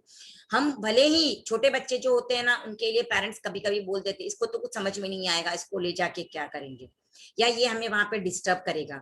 तो ठीक है, डिस्टर्ब करेगा एक पॉइंट हो सकता है, पर आप जब तक बच्चों को ले नहीं जाओगे उनमें संस्कार नहीं पड़ेंगे, और वो जब तक साधु संतों की ऑरा में नहीं जाएंगे तो उनमें वो शुद्ध भाव धारा भी नहीं आएगी, उनका ऑरा भी प्योर नहीं होगा। तो हम जब जब साधु संतों की संगत में जाते हैं, उनके दर्शन करते हैं, तो उतने समय के लिए हम 18 पापों से दूर भी हो जाते हैं। तो हमारे कितने सारे बेनिफिट्स होते हैं साधु संतों के दर्शन करने के, तो हमें उनके दर्शन करने चाहिए। और जो हाथ और मस्तक से हम उनका स्पर्श करते हैं तो उनकी जो पॉजिटिविटी है, उनके जो पॉजिटिव वाइब्रेशन है, जो ऊर्जा का अखंड स्रोत उनमें बह रहा है, उस स्रोत को भी हम अपने अंदर लेने की कोशिश करते हैं। तो ये काय संफासम, हमें गुरुओं का चरण स्पर्श करना चाहिए। साधु साध्वियों का जिन्हें योग मिले वो जरूर उनके दर्शन करें और उनके चरण स्पर्श करें। बॉयज को साधुओं के करना है और गर्ल्स को साध्वियों के, तो आप इंटरचेंज करके नहीं स्पर्श करना है, इस बात का भी ध्यान रखें। आप सिर्फ उनके ऑरा में भी चले जाते हो तो भी आप में वो भावना संचारित हो जाती है। तो उनके पैर ही स्पर्श करने हैं, इसके लिए गलती करके भी करना नहीं है। अगर संत है तो लड़कियों को उनको टच नहीं करना है और लड़कों को साध्वियों को टच नहीं करना है। खमणिज्जो, अब यहाँ पे हमने क्षमा मांगी है। आप क्षमा करने योग्य हैं तो क्षमा करें। क्यों क्षमा करें, क्यों हम क्षमा मांग रहे हैं? क्योंकि हम गुरुओं के चरणों का स्पर्श कर रहे हैं। तो हम जब स्पर्श करते हैं उसके बाद हम क्षमा मांगते हैं। क्यों मांगते हैं? क्योंकि भे किलामो, मैंने जब आपके चरण का स्पर्श किया तो आपको कष्ट हुआ होगा। शायद मेरा हाथ आपके पैरों को जोर से रगड़ लिया गया होगा, या मेरे नाखून आपके पैरों को टच हो गए होंगे, या मेरे हाथ का स्पर्श आपको कर्कश लगा हो, रुक्ष लगा हो, इसलिए हम उनसे क्षमा मांग रहे हैं। अपकिलंताणम, आगे हम क्या कह रहे हैं? मेरे द्वारा कुछ आपके तकलीफ हुई है तो मैं आपसे क्षमा मांग रही हूँ, पर आप तो इतने इतने सहृदय हो, इतने मतलब इतने अच्छे हो कि आपको अगर कोई कष्ट की अनुभूति भी होती है तो आप उसको कष्ट नहीं मानते हो, क्योंकि आप तो आपके श्रावकों को दर्शन देने में, उनको सत्संगत देने में, उनको उपदेश देने में ही अपनी और अपना कल्याण और परायों का, दूसरों का भी कल्याण करते हो। तो इसके लिए आपको अगर मेरी ओर से कुछ कष्ट भी हुआ रहेगा तो मुझे पता है आप उसको कष्ट नहीं मानोगे। आप तो यही मानोगे कि मेरे श्रावकों का ये भक्ति भाव है। तो आप कष्टानुभूति से रहित हो, यानी आप कष्ट से भी ऊपर उठ चुके हो, आप कष्ट को कष्ट नहीं मानते हो। अपकिलंताणम, यानी कष्ट से भी आप ऊपर उठ चुके हो। बहुशुभेण भे, बहुत, अब हम क्या कर रहे हैं? यहाँ पे हमने गुरु से आज्ञा ले ली वंदना करने की, हमने उनके चरण का स्पर्श भी कर लिया और उनसे हमने क्षमा याचना भी कर ली। अब हम उनके बारे में उनसे पूछ रहे हैं कि आपका दिन कैसे बीता, आपकी यात्रा कैसी रही, आपके संयम की यात्रा कैसी रही। तो इसलिए अब यहाँ पर आगे हम जो पूछ रहे हैं वो सेकंड पार्ट आ गया। बहुशुभेण भे, यानी बहुत ही शुभ क्रिया से, यानी आपने अपने आप को तप में, स्वाध्याय में, ध्यान में उलझाए रखा। आपकी पूरी दैनंदिन यानी पूरा दिन का जो आपका क्रिया कार्य रहता है वो तप, स्वाध्याय, ध्यान इसी में बीतता है। तो शुभ भावों में, शुभ क्रिया में आपका दिवसो वैकंतो, आपका दिन बीता है ना, यानी आपका पूरा दिन शुभ भावों में रहा है ना। हम ऐसा क्वेश्चन उनको पूछ रहे, इसके लिए वहां पे क्वेश्चन मार्क है। दिवसो वैकंतो चत्ताभे, यानी आपकी यात्रा, संयम की यात्रा निराबाध है ना, यानी वहां पर कोई आपको अड़चन तो नहीं है, कोई बाधा तो नहीं है, कोई पीड़ा तो नहीं है, कोई कष्ट तो नहीं है। तो यहाँ पर हम संयम यात्रा, यानी एक यात्रा तो जो वो पद विहार यानी यात्रा करते हैं, विहार करते हैं, उसके बारे में होता है। और दूसरा संयम यात्रा का अर्थ होता है कि उन्होंने 5 महाव्रतों का पालन करने का संकल्प लिया है, संयम से अपने जीवन को चलाने का उन्होंने संकल्प किया है। तो उनकी जो संयम यात्रा चल रही है उसमें कोई उनको बाधा तो नहीं है, कोई पीड़ा तो नहीं है, या उनका मन तो समाधि में है। ये हमारा नेक्स्ट क्वेश्चन होता है। नेक्स्ट है जमणिजम चभे, यानी आपका शरीर, इंद्रिय और मन के विकारों की बाधा, पीड़ा से रहित है ना, यानी उन्होंने संयम तो ले लिया है लेकिन इंद्रियां तो उनके भी हैं, मन तो उनके भी है, वो भी छद्मस्त है, उनके भी 8वां ही कर्म विद्यमान है। तो उनमें भी कभी ना कभी कोई ना कोई इच्छा हो सकती है, मन की कोई इच्छा उनको परेशान कर सकती है, इंद्रियों की कोई इच्छा उनको परेशान कर रही हो, ऐसा हो सकता है। तो हम क्वेश्चन पूछ रहे कि आपका इंद्रिय और मन की कोई आपको प्रॉब्लम तो नहीं आ रही है, कहीं पे आपके मन में कोई विकृति तो नहीं आ रही है, कहीं पे आपके मन में कोई अन्यथा भाव तो नहीं आ रहा है, आपको उस वजह से कोई पीड़ा तो नहीं हो रही है, आपके शरीर में, आपकी आत्मा में आपको कहीं पर उस वजह से कोई अड़चन तो नहीं आ रही है। खामेमी, तो वापस हम क्षमा मांग रहे हैं कि मैं क्षमाती हूँ, क्षमा चाहती हूँ। क्षमा समणो, क्षमा श्रमण, तो गुरुदेव जो है वो क्षमा की मूर्ति हैं, 10 प्रकार के श्रमण धर्मों का पालन कर रहे हैं, ऐसे क्षमा श्रमण से मैं वापस क्षमा चाहती हूँ। किसके लिए अब मैं क्षमा मांग रही हूँ? तो अब मैं क्षमा मांग रही हूँ अगर मुझसे कोई गलत व्यवहार हो गया है, कोई अत्याचार, कोई दोष, कोई अपराध का मैंने सेवन कर लिया है, मैंने कर लिया है, उसके लिए। तो हम कह रहे हैं देवसीयम, देवसीयम दिवस संबंधी, अगर मुझसे दिवस संबंधी वैकमम व्यतिक्रम, व्यतिक्रम यानी जो हमने व्रत लिए है उसके हमने कोई अतिक्रमण कर लिया है, उसकी हमने लिमिट क्रॉस कर ली है, उसमें हमने कोई दोष सेवन कर लिया है, कोई उसमें हमारा अतिचार लग गया है, अपराध हो गया है, कोई गलती हो गई है हमारी, तो उसके लिए हम यहाँ पर क्षमा मांग रहे हैं। व्यतिक्रम अतिचार अपराध हो गया हो, वैकमम, और इसके बाद हम खड़े हो जाते हैं। तो अब हम कह रहे हैं आवश्याये, तो प्रतिक्रमण के 6 आवश्यक हैं, तो श्रावक के लिए भी 6 आवश्यक बताए गए हैं कि समता में रहना है, तीर्थंकर महान आत्माओं की स्तुति करनी है, गुरुओं का वंदन करना है, जो गलतियां हुई हैं उनकी प्रतिक्रमण करना है, कायोत्सर्ग करके अपने शरीर को शिथिल कर हमें अपने आत्मा की सन्निधि में रहना है, और हमें प्रत्याख्यान करते रहना है, क्योंकि हम त्याग प्रत्याख्यान करेंगे तो ही हम श्रावक की श्रेणी में आएंगे, वरना हम श्रावक की श्रेणी में नहीं आएंगे। तो हमारे जीवन में कोई ना कोई त्याग प्रत्याख्यान हमें करते रहना चाहिए। तो ये 6 आवश्यक श्रावक के लिए भी बताए गए हैं। तो ये जो 6 आवश्यक बताए गए हैं, उन आवश्यकों को करने में भगवान ने आज्ञा दी है।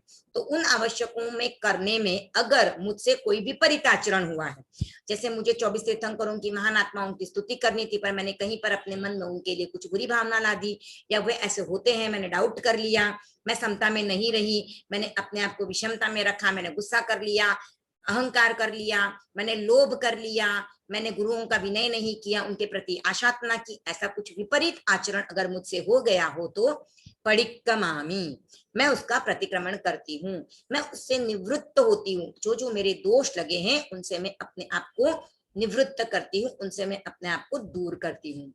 क्षमा समणानम, आप क्षमा श्रमण की।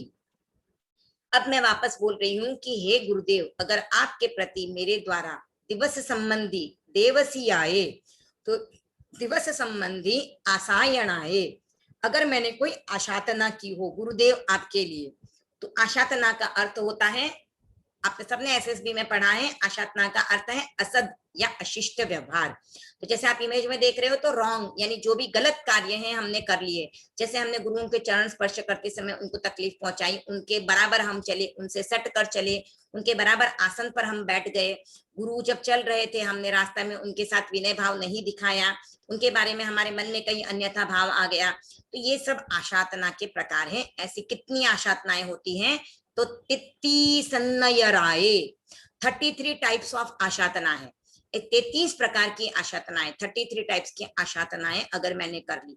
यहाँ पर आशातनाएं एक तो गुरु के साथ होती है, गुरु या बड़े जो भी हो उनके बारे में आशातना आ सकती है, या फिर आशातना के अलग अलग और प्रकार होते हैं, जैसे अरहंतों के प्रति, सिद्धों के प्रति, आचार्यों के प्रति, उपाध्यायों के प्रति, साधुओं के प्रति, ज्ञान के प्रति, दर्शन के प्रति भी अगर हमने कोई प्रकार की अभिनय आशातना की है, जैसे देवताओं के बारे में, मनुष्यों के बारे में, तिर्यंचों के बारे में, इस भव के बारे में, अगले भव के बारे में, ये भी आशातनाएं होती हैं। तो ये भी अगर हमने आशातना की हो तो ये भी 33 टाइप्स की आशातना है, और गुरु के साथ हम करते हैं वो भी 33 टाइप्स की आशातना है, 33 टाइप्स ऑफ आशातना अगर मुझसे हुई हो। जम किंची, ये होने के साथ साथ और जो कोई यानी इसके अलावा और भी मुझसे कुछ हुआ हो, क्या? तो मिथ्या है, मिथ्या भाव, यानी जो गलत कार्य है वो भी अगर मुझसे हो गया है, मेरे मन में कोई अन्यथा भाव आ गया, कोई मिथ्या बात आ गई, जैसे मोक्ष मोक्ष मोक्ष करते हैं, कहाँ है मोक्ष? दिखाई तो देता ही नहीं है, जा ही नहीं सकते तो क्यों करना है? मैं इतना धर्म कर रहा हूँ, मुझे फल मिलेगा या नहीं मिलेगा? मेरी दादी इतनी सामायिक करती है फिर भी बीमार हो गई, मेरे पापा माला फेरते हैं फिर भी उनको तकलीफ आ गई, उनको बिजनेस में लॉस हो गया। तो हम अगर इस तरह के मिथ्या भाव रखते हैं कि धर्म करते हुए भी हमें फल नहीं मिल रहा है, तो मैं क्यों करूं धर्म? जब इस जन्म में मैं मोक्ष में जा ही नहीं सकता हूं, तो मैं फिर इतनी आत्मा को तकलीफ क्यों दूं? जैसे दूसरे धर्म के लोग बोलते हैं कि जो शरीर मिला है उसको उपभोगो, यहाँ पर खाओ पियो ऐश करो। क्यों जैन धर्म के लोग 8 दिन का उपवास, 15 दिन का उपवास, 1 दिन का उपवास भी क्यों करते हैं? वो लोग तो जो दूसरे संप्रदाय के, दूसरे धर्मों के लोग हैं, वो जो एकासना कर उपवास करते हैं, उनका उपवास क्या होता है? जैसे मराठी में एक कहावत है, एकादशी दुप्पट खाशी, यानी 11 के दिन, जो 11 होती है उस दिन का उपवास रहता है, एकासन रहता है, उपवास बोलते हैं। तो उसमें वो लोग चाय, फ्रूट्स मतलब चाय, दूध, फ्रूट्स लेते हैं, उसके अलावा साबूदाना की खिचड़ी, वेफर्स, फ्रूट्स, पूरा दिन नॉन स्टॉप कंटिन्यूअस कुछ ना कुछ खाते ही रहते हैं, तो उसे काहे का उपवास कहेंगे? वो उपवास नहीं है। पर उनके हिसाब से वही होता है कि वो उपवास है, पर हमारा उपवास सिर्फ पानी पे चलता है। तो क्या कहते हैं लोग, भाई इतना क्यों तुम लोग खुद के शरीर को तकलीफ देते हो? इस शरीर को इतना तकलीफ नहीं देना चाहिए, यहाँ पर इसका सुख भोगो। पर हम जैन धर्म में ऐसा नहीं मानते हैं। हम मानते हैं कि ये जन्म तो हमें मिला है, पर हमें आगे भी अच्छी गति चाहिए, अच्छा धर्म, अच्छा जन्म चाहिए। तो उसके लिए हम हमारी काया को क्लेश देते हैं, उसको हम तकलीफ देते हैं, हम भूखे रहते हैं, हम उपवास करते हैं, हमारे कर्मों की निर्जरा हो। क्योंकि हम जब तप करते हैं, 12 प्रकार का तप करते हैं, तब हमारे जो पहले के बंधे हुए कर्म हैं वो जड़ते हैं, और जब हम त्याग करते हैं तो नए आते हुए कर्म रुक जाते हैं। तो बुरे कर्म हमारी आत्मा के नहीं लगते, और जो पहले बंधे हुए उनको भी हमें काटना होता है। जैसे हम घर की सफाई करते हैं, और अगर तूफान चल रहा है, दरवाजे में से मिट्टी आ रही है और आप सफाई करोगे तो रूम की सफाई नहीं हो पाएगी। आपको पहले दरवाजा बंद करना होगा, यानी आपको त्याग करना होगा। तो आपने दरवाजा बंद कर दिया तो मिट्टी घर में नहीं आएगी, और उसके बाद आपको तप करना है, यानी सफाई करनी है अंदर से, तो आप घर में झाड़ू लगाओगे तो मिट्टी साफ हो जाएगी। तो इसके लिए हमको तप करके निर्जरा रूपी झाड़ू से हमें हमारे आत्मा के जो पहले के कर्म लगे हुए हैं उनको भी काटते जाना है। तो ऐसे करते करते हमारे कर्म धीरे धीरे धीरे धीरे एक टाइम आएगा कि नलीफाई हो जाएंगे, और हम भी मोक्ष को जरूर प्राप्त करेंगे। तो ये मिथ्या भाव हम कैसे कैसे कर सकते हैं? मन दुक्कड़ाए, यानी मन से, दुष्ट मन से, मेरे मन में कोई अशुभ परिणाम आ गया कि मेरे को इस जीव को मार देना चाहिए, इसके साथ बुरा हो जाना चाहिए, इसके साथ ऐसे हो जाना चाहिए, या ऐसे होता ही नहीं है, तो ये हमारे मन में कुछ अशुभ परिणाम आ जाते हैं। वह दुक्कड़ाए यानी दुष्ट वचन से, तो अशुभ वचन यानी किसी को हम बुरा कह देते, किसी के बारे में बुरा कर लेते हैं। काय दुक्कड़ाए, शरीर की दुष्चेष्टा, यानी शरीर की अशुभ प्रवृत्ति, किसी जीव को तकलीफ दे दी, किसी को हमने सता दिया, किसी के प्राणों का हमने हरण कर लिया, किसी को मार दिया, और किसी के साथ इस तरह का व्यवहार किया कि वो एकदम मृत यानी मृत्यु के करीब पहुंच गया। तो ऐसा कोई हमने व्यवहार किया हो तो वो भी हमारे कर्मों का बंधन होता है। साथ ही कोहाए यानी क्रोध, गुस्सा करना। अब जैसे देख रहे हो इमेज में, क्रोध का प्रतीक है स्नेक, स्नेक को गुस्से वाला कहा जाता है।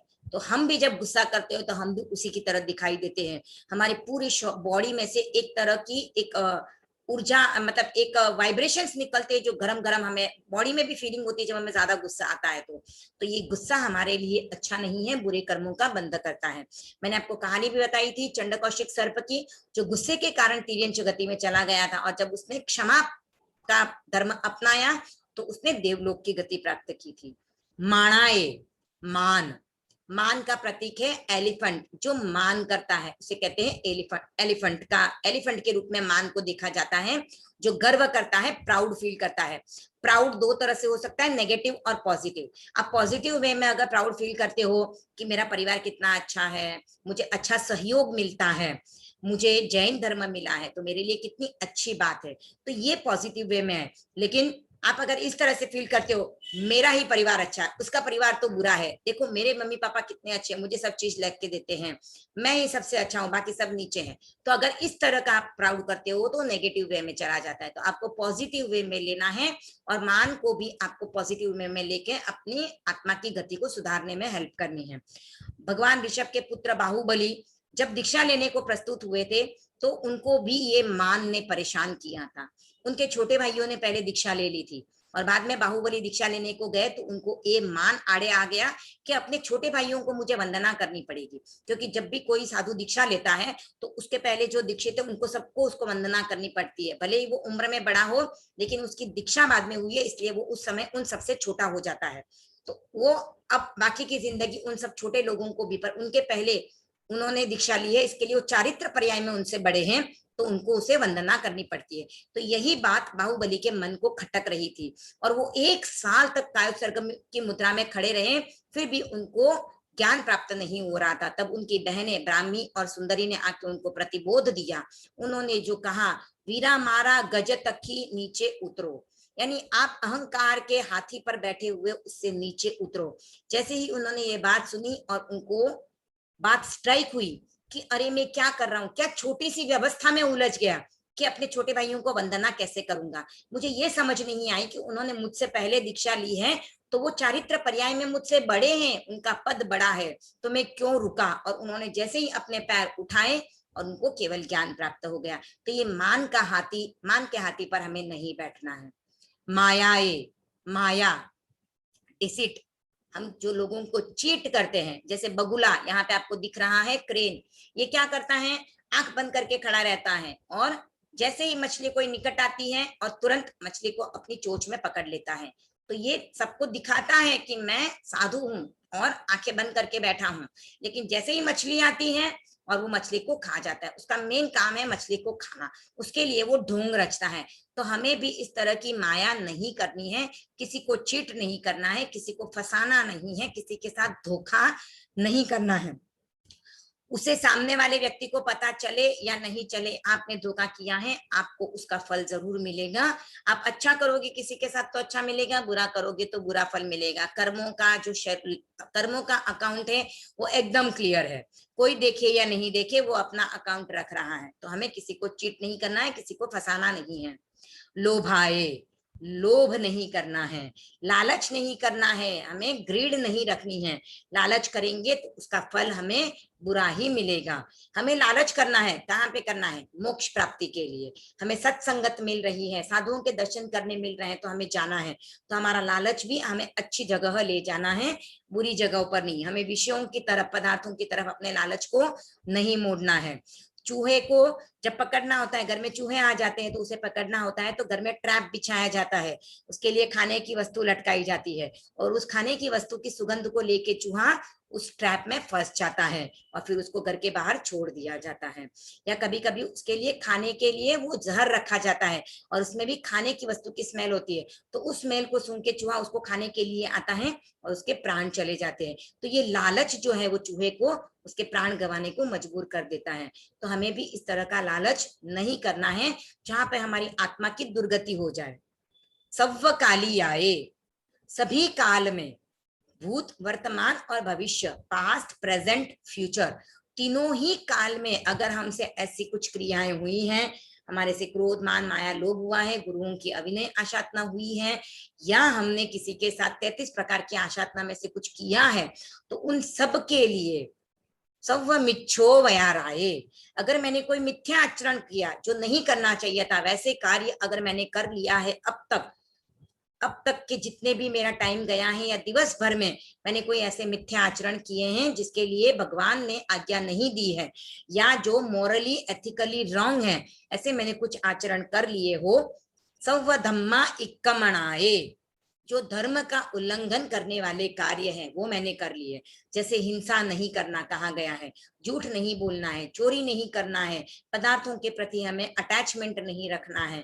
तो ये अगर मेरे से हो गया है, कहीं पर मैंने किसी को हर्ट किया है, मैंने एकेंद्रिय से लेकर पंचेंद्रिय तक जीवों को सताया है, उनको कष्ट दिया है, उनको पीड़ा पहुंचाई है, उनके प्राणों का हरण कर लिया है, या और भी किसी को मैंने तकलीफ दी है, तो उन सब के लिए जो भी मेरे से उल्लंघन हुआ है, धर्म में जो बात कही गई है, जिससे कहा गया है कि ये करना वीतराग देव की आज्ञा के बाहर है, वैसा कोई भी कार्य अगर मैंने किया है, उसका उल्लंघन हो गया है, तो उसके लिए आसायणाएं, मैंने कोई आशातना का सेवन कर लिया हो, तो जो मैं देवसियो, दिवस संबंधी अगर इस तरह का कोई मुझसे अतिचार हो गया हो, अय्यारो कहो अतिचार, दोष, अपराध अगर मुझसे हो गया हो, तो तत्स क्षमा समणो, तो उन सब अविनय, आशातना, सभी आचरणों से, सभी अपराधों से, सभी दोषों से मैं हे क्षमा श्रमण, यानी गुरुदेव से हम कह रहे हैं निवृत्त होती हूँ। तो हम गुरुदेव की साक्षी से वहां पर खुद को निवृत्त कर रहे हैं, उसका हम प्रतिक्रमण कर रहे हैं। निंदामी, मैं खुद की आत्मा से, खुद की आत्म साक्षी से उसकी निंदा कर रही हूँ, उनको देख रही हूँ और सोच रही हूँ कि मैंने ऐसा कार्य क्यों किया, मैं खुद को क्रिटिसाइज कर रही हूँ कि मुझे ऐसा कार्य नहीं करना चाहिए। गरिहामी, मैं गुरु साक्षी से उसकी गर्हा करती हूँ, उसको नफरत करती हूँ, उससे हेट करती हूँ कि मैंने ऐसा कार्य कर लिया, मुझे नहीं करना चाहिए था, अब मैं आगे ऐसा कार्य नहीं करूंगी, इसलिए मैं संकल्पबद्ध हो रही हूँ। अपाणम वो सिरामी, मैं अपनी आत्मा को इस तरह की पाप क्रियाओं से दूर करती हूँ, अब मैं भविष्य में ऐसा नहीं करूंगी। तो मैंने अब तक जो कर लिया उसके लिए मैं क्षमा मांगती हूँ, उसका मैं प्रतिक्रमण करती हूँ, उससे मैं निवृत्त होती हूँ और आगे फ्यूचर में मैं ऐसा कार्य नहीं करूंगी। अपनी आत्मा को मैं पाप से दूर करने जा रही हूँ। तो हमने वंदना सूत्र का अर्थ देखा। अब हम वंदना सूत्र का एक बार वापस लास्ट में उच्चारण कर लेते हैं। इच्छामि खमासमणो वंद्युम जावणि जाए निसीहियाए अनुजानः मे म्युग्गहम निसीहि अहो कायम काय संफासम खमणिज्जो भे किलामो अपकिलंताणम बहुसुभेण भे दिवसो वैकंतो जत्ताभे जवणिज्जम च भे खामेमि खमासमणो देवसियम वैक्कमम आवस्याये पडिक्कमामि खमासमणाणम देवसियाये आसायणाये तित्ती सन्नयराये जम किंचि मिच्छाये मण दुक्कड़ाये वय दुक्कड़ाये काय दुक्कड़ाये कोहाये माणाये मायाये लोभाये सव्वकालियाये सव्वमिच्छो वयाराये सव्वधम्मा इक्कमणाये आसायणाये जो में देवसियो अय्यारो कौ तस्स खमासमणो पडिक्कमामि निंदामि गरिहामि अप्पाणम वोसिरामि। ओम अरहम। आई होप बच्चों को सबको वंदना सूत्र अच्छे से समझ में आ गया होगा, एकदम क्लियर हो गया रहेगा। आप लर्न करोगे तो आपको इजीली लर्न हो जाएगा, तो आपको ये हेल्प करेगा। और आप सबको ध्यान रखना है, वंदना सूत्र में हम आचार्य को वंदना करते हैं, गुरुओं को वंदना करते हैं और सभी जो भी महापुरुष है उनका विनय अविनय हमें विनय करना है, आशातना नहीं करनी है, अविनय नहीं करना है। तो वंदना सूत्र में हम 3 बातें करते हैं। एक तो सबसे पहले हम गुरुदेव से आज्ञा लेते हैं कि मैं आपके मिताव ग्रह में आऊं। दूसरा, हम उनकी सुख पृच्छा करते हैं और तीसरा कार्य हम करते हैं जो भी हमसे अविनय आशातना या जो भी असद व्यवहार हुआ है, जो भी मिथ्या आचरण हमसे हो चुका है, उसके लिए हम उनसे क्षमा याचना कर अपनी आत्मा को पाप कर्मों से दूर करते हैं। तो इसी के साथ मैं अपनी क्लास यहीं पे संपन्न करती हूँ। ओम अरहम। अगर आगम वाणी के विपरीत मैंने कुछ कह दिया हो, कुछ प्रडुपना कर दी हो तो तत्समीक्षा में दुक्कड़म। Over to Rinku, game time. हाँ, now game time.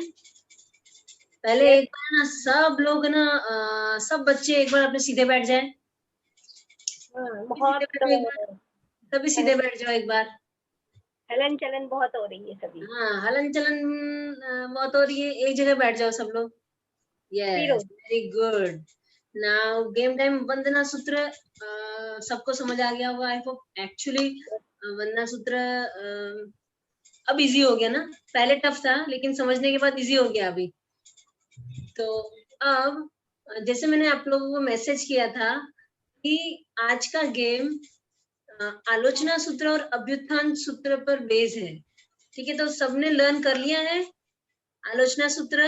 Yes, very good. Thumbs up आ रहा है, थम्स अप आ रहा है सभी का, very good, nice. Easy game है।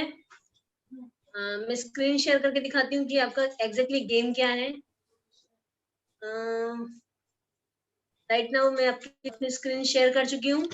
आपके सामने स्क्रीन पर गेम में कुछ ऐसा आएगा कि यहाँ पे जो पाठी है, सूत्र है, वो मैंने दोनों को मिक्स कर दिया है। आलोचना सूत्र और अभ्युत्थान सूत्र है, दोनों को मैंने मिक्स कर दिया है। आपको करना क्या है, दोनों को अलग अलग करना है। कैसे करना है? जैसे अभी आपको ये देवस्यस या फिर जैसे यहाँ पे है आलोयंतो। अब ये आलोचना सूत्र का है तो हमने पहले आलोचना सूत्र पर क्लिक करना है और आलोयंतो पे क्लिक करना है। ये सेम कलर आना चाहिए, तो ये आप इसके अंडर में लिख चुके हो। अभ्युत्थान सूत्र है। अब जैसे ये तस्य धम्मस्य है, नहीं, ये तो तस्य धम्मस्य अभ्युत्थान सूत्र में आता है ना। तो आपको पहले क्या करना है, अभ्युत्थान सूत्र पर क्लिक करना है और फिर तस्य धम्मस्य पे क्लिक करना है ताकि वो सेपरेट हो जाए। आपने देखा यहाँ पे आलोचना सूत्र और अभ्युत्थान सूत्र है। आपको इसी तरह से अलग करना है। आलोचना सूत्र जहाँ पे आपको जो दिखे तस्य सवस्य, ये कौन सा सूत्र है, आलोचना सूत्र का है या अभ्युत्थान सूत्र का है, तो आपको उस तरह से उसको कलर पे करना है और फुल पार्टी को आपको सेपरेट करना है, दोनों पार्टी को अलग अलग करना है इसी तरह से। ठीक है, तो आप सभी रेडी हैं? आप सभी को समझ में आया? कोई डाउट? में एक्चुअली चैट बॉक्स रिलीज करते हैं एक सेकंड। आपको सभी पार्टी को क्रमशः लगाना है, एक के बाद एक जो वर्ड आता है उसको आगे से आगे सेट करते हुए लगाना है। हाँ, मैं एक बार चैट बॉक्स ऑन कर रही हूँ। हाँ, किसी को कोई डाउट? सब लोग रेडी है? आप तो थम्स अप दिखाएंगे मेरे को, सब स्क्रीन पे थम्स अप दिखाएंगे। सबने लर्न किया होगा तो इजी रहेगा। यस यस, जिसने लर्न किया है उसी को आएगा। ओके, गेम टाइम जैसे कि मैंने ऑलरेडी आपको बता दिया है 10 मिनट, लेकिन आई डोंट थिंक सो कि आपको 10 मिनट भी लगेगा, फटफट कर लोगे। और राइट नाउ मैं आपको लिंक शेयर करूं। ओके, सभी मैं चैट बॉक्स बंद कर रही हूँ अभी, ताकि मैं लिंक ऊपर ना चली जाए। प्रांजल का डाउट आया है। किसी का डाउट आया है? प्रांजल ओके, उनका डाउट चैट बॉक्स किया है। अनम्यूट करके पूछ लो प्रांजल। प्रांजल रेज हैंड करो।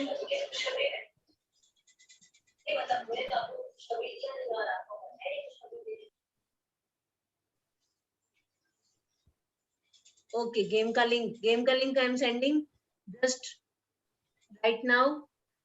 आपके गेम की लिंक आपकी स्क्रीन पर आ चुकी है।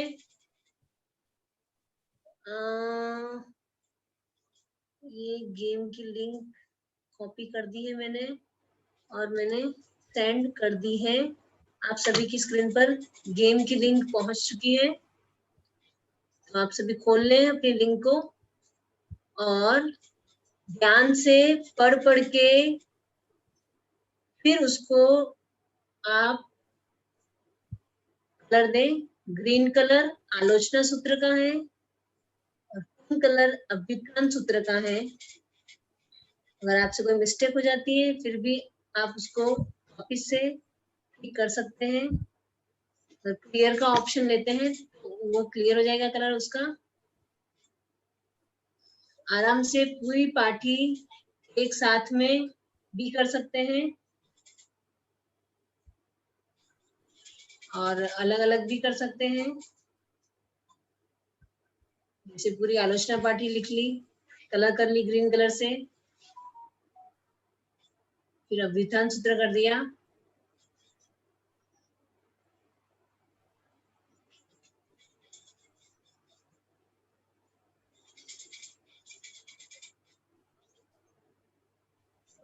यस, सभी बच्चे एकदम एकाग्रता से कर रहे हैं अभी।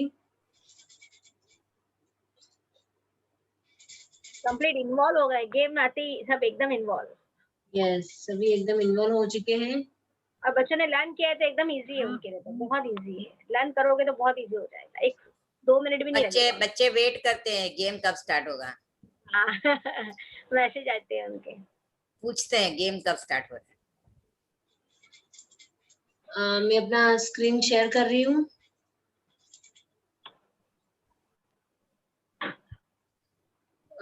जैसे कि हमें दिखाई दे रहा है 12 बच्चों ने सबमिट कर लिया है। Oh very good. ओ हमारा वैसे बच्चों के लिए तो वेरी गुड। इनका कंप्लीट रन होगा तो सबमिट किया है। सबसे पहले सबमिशन किया है, देखिए मार्क्स यहाँ पे दिखाई दे रहे 24 आफ्टर 24। ओहो, इतना देखा आंटी ने किया है। वो तो छोड़ दे। अच्छा, unique Mehta, wow very good unique, आपके फुल मार्क्स आए हुए हैं इसमें। Very good. और एक फुल मार्क्स बच्चों मैंने जब चेक किया था तब किया था, अभी नहीं किया है मैंने। हाँ, मुलुंड से सनई मेरतवाल ने भी 24 स्कोर कर दिए हैं। ओ मरहम, वेरी गुड सनाई। कितना मैंने बोला था ना 5 मिनट भी नहीं लगेगा आपको। मैं बहुत इजी गेम, हम लोग रेखा आंटी हमारे बहुत इजी गेम डिसाइड करते हैं ताकि आपको याद भी आ जाए और अच्छा भी लगे। नहीं, लर्न ऐसे करा रहे कि बच्चे इजी कर पा रहे हैं उस चीज को। ऐसा अच्छा करा रहे तो बस। बच्चों ने और रखा, मैंने रिफ्रेश करना पड़ेगा मुझे। रिफ्रेश कर देती हूँ मैं, ये रिफ्रेश कर देती हूँ जी। हमें बाकी के रिजल्ट्स भी मिल जाएंगे रिफ्रेश करने के बाद। 47 रिजल्ट्स अपने सामने हैं। Very good. ओ मैडम सभी बच्चों के लिए। भव्य बोरा ने भी 24, आदित्य कच्छारा घाटकोपर ज्ञानशाला से, आरव वागरेचा भाईंदर से। वाह, बहुत सारे बच्चों ने 24 किया है स्कोर।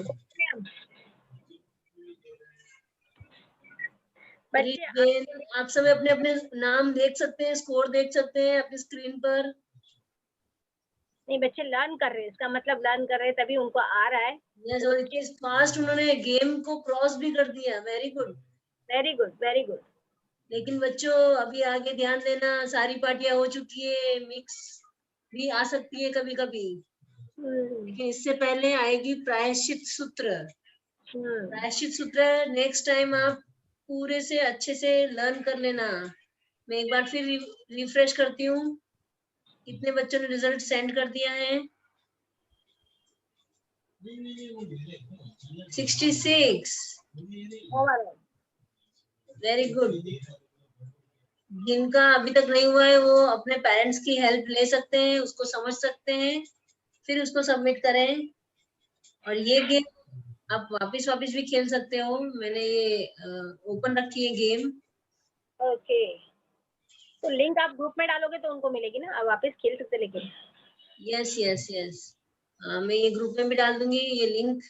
आप लोग बार बार उस गेम को खेलेंगे तो आपको और भी अच्छे से लर्न हो जाएगी। खेलते रहेंगे तो लर्न हो ही जाएगी।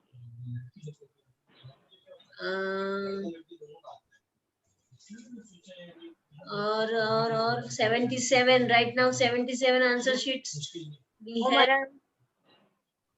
Very good. Harsh Jain last, Harsh Jain आ गए हैं। 1 minute रिमेनिंग।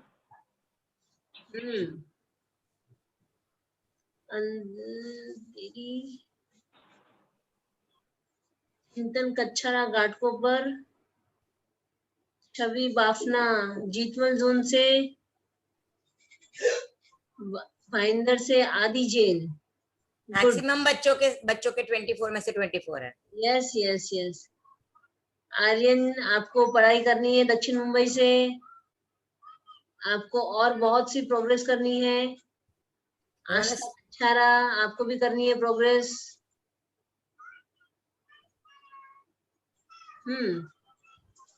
हमारे पास कितना टाइम रिमेनिंग है बच्चों के लिए अभी? Time is over, with in 1 minute last हम एक्स्ट्रा दे रहे हैं, फिर फिनिश। 83 बच्चों ने कर चुके हैं, 83 बच्चे आ चुके हैं मेरे पास। Very good.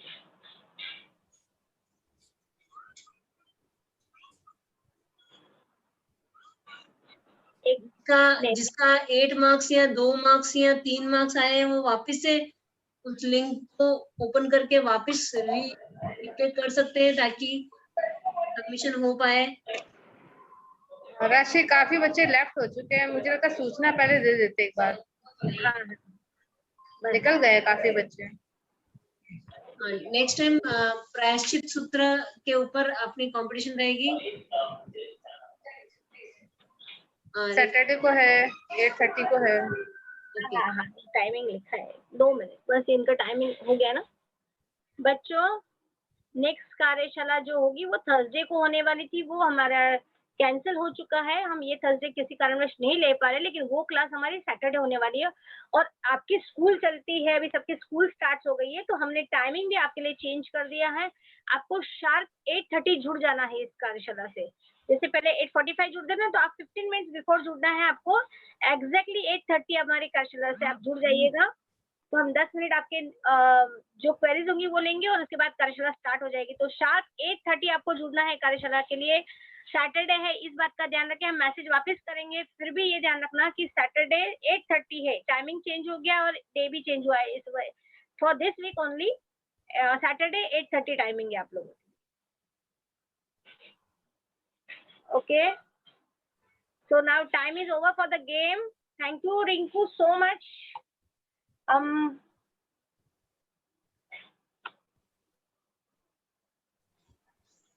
एंड करूं मीटिंग? हाँ नहीं, मीटिंग 1 मिनट कुछ आभार ज्ञापन बाकी है। मैं रेखा भाभी के प्रति खूब खूब आभार मानना चाहूंगी और सभी बच्चे मेरे साथ बोलेंगे कृतज्ञोष्मी, हम सब आपके आभारी हैं। कृतज्ञोष्मी, हम सब आपके आभारी है। कृतज्ञोष्मी, हम सभी आपके आभारी है। रेखा भाभी थैंक यू सो मच इतनी सरल और सीधी भाषा में बच्चों को सिखाने के लिए। साथ ही मैं धन्यवाद करना चाहूंगी हमारे गेम जोन से रिंकू परमार और कामिनी जी बड़ाला का, हमारी सर जी का, संचित जी दुग्गड़ का, और मैं सभी बच्चों के प्रति बहुत बहुत आभार करती हूँ कि वो इस कार्यशाला से जुड़ते हैं और सीखते हैं। तो आप सभी के लिए थैंक यू सो मच। हाँ, आज इंटरनेशनल योगा दिवस पे आप सभी को मैं बधाई भी देती हूँ, लेकिन हमें आज के दिन ही योगा नहीं करना है, ये हमें डेली रूटीन में यूज करना, हमारे दिनचर्या में उसको डालना है। तो हमें रोज योगा करना है, इस बात का ध्यान रखिएगा। तो करें योग, रहे निरोग। थैंक यू सो मच सभी बच्चों को। और नेक्स्ट कार्यशाला हमारी सैटरडे 8:30 का टाइम है, हम वापस टाइमिंग भी डालेंगे सब कुछ, लेकिन आप इस बात का ध्यान रखना कि नेक्स्ट कार्यशाला थर्सडे नहीं है, सैटरडे है। तो थैंक यू सो मच सभी के लिए। टिंकू, हाँ, ओके, ओवर हो गई है कार्यशाला। और कुछ बोलना है? बस मेरे ख्याल से कुछ है नहीं, खाली